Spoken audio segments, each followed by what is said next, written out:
আসসালামু আলাইকুম ভিউয়ার্স, হ্যাঁ কেমন আছেন সবাই? আশা করছি সবাই ভালো আছেন। তো আজকে হচ্ছে আমি আসলে মানে চাকরি থেকে আর কি আসছিলাম এই রাঙ্গামাটি। প্রথমে একটু দ্বিধাদ্বন্দ্বে ছিলাম যে মানে কোন পথে আসবো আর কি। আজকে তো আকাশের অবস্থা খুবই খারাপ, মানে কাপ্তাই রোডে আসবো নাকি রাঙ্গামাটি রোড হয়ে আসবো। পরবর্তীতে সিদ্ধান্ত নিলাম যে না, রাঙ্গামাটি রোডে তো পানি হয় না, ওই দিকে আসি। কিন্তু পরে আমি চৌধুরীহাট থেকে হাটাজারি পর্যন্ত আসছি, ভালোই কোনো সমস্যা হয় নাই। তো আবার হাটাজারি থেকে আমি রাউজান পর্যন্ত আসলাম, তাও কোনো সমস্যা হয় নাই, পানি উঠে নাই আর কি।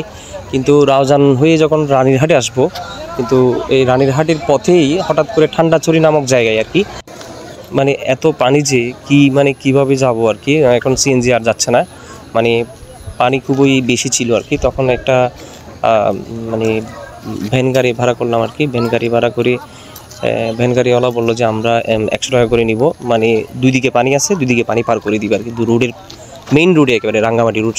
হ্যাঁ, তো এখন ওনার কথা মতো আমরা ওই একটা ভ্যান গাড়িতে উঠলাম, একটা বাস লাগিয়ে দিল আর কি ওখানে বাস ধরার জন্য। পরে ওখানে ভ্যান গাড়িতে বসেই আমরা পার হচ্ছিলাম আর কি।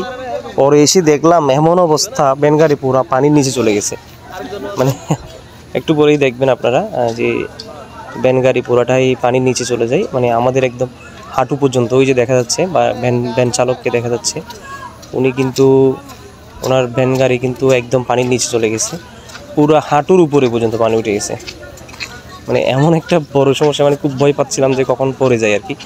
মানে খুব ভয় লাগতেছিল, মানে ভ্যান গাড়িটা খুব কাঁপাকাঁপি করছিল, কারণ আমরা লোক ছিলাম যে প্রায় 6 জনের মতো ছিলাম।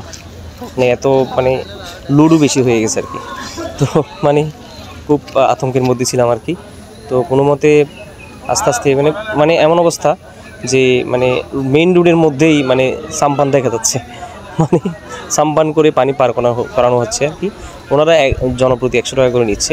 তো আমি ভাবলাম যে উনি 2 জায়গা পার করাই দিবে, তো ওই জন্য উনি সেই হিসেবে মানে সাশ্রয়ী আর কি। তো 100 টাকা করে আমরা কোনো মতে এক জায়গায় পার হলাম আর কি। এখন এই মুহূর্তে আমরা এই যে এক জায়গায় পার হচ্ছি, এই যে সাম্পান দেখা যাচ্ছে দেখুন আপনারা, সাম্পানের মধ্যে বেশ কয়েকজন আছে। এটা কিন্তু মেইন রুট আর কি, এটা রাঙ্গামাটি থেকে একেবারে কাপ্তাই না, এটা হচ্ছে রাঙ্গামাটি রুট আর কি। এই যে দেখতেই পাচ্ছেন রুট, এই রুট হয়ে একদম রানীরহাটের আশেপাশেই আছি আমরা, রাঙ্গুনিয়া রানীরহাট আর কি। তো আমি যাচ্ছিলাম আসলে রানীরহাটে যাচ্ছিলাম, রানীরহাট দিয়ে আমি আমাদের এলাকায় চলে যাবো আর কি, বাড়িতে চলে যাব। এখন পরে শুনলাম যে বাড়িতেও অনেক পানি উঠছে, মানে এলাকায় মানে খোঁজখবর নিয়ে জানলাম যে এলাকায় প্রচুর পানি। তো এখন আমি আপাতত রানীরহাট পর্যন্ত যেতে পারলেই হলো কোনোভাবেই। আসলে আজকে রিস্ক নিয়ে নিলাম আর কি বেশি, মানে আসাটাই ঠিক হয় নাই, কারণ রাঙ্গামাটি রুটে এরকম পানি আমি সেটা অবাক হয়ে গেছি। মানে একটু পরেই দেখেন এই রুট, মানে আমরা এখনও ভ্যান গাড়ির মধ্যেই আছি, ভ্যান গাড়িওয়ালা আমাদেরকে নিয়ে যাচ্ছে। অলরেডি আমরা একটা মানে অনেক পানি অতিক্রম করে আসছি রোডের মধ্যেই।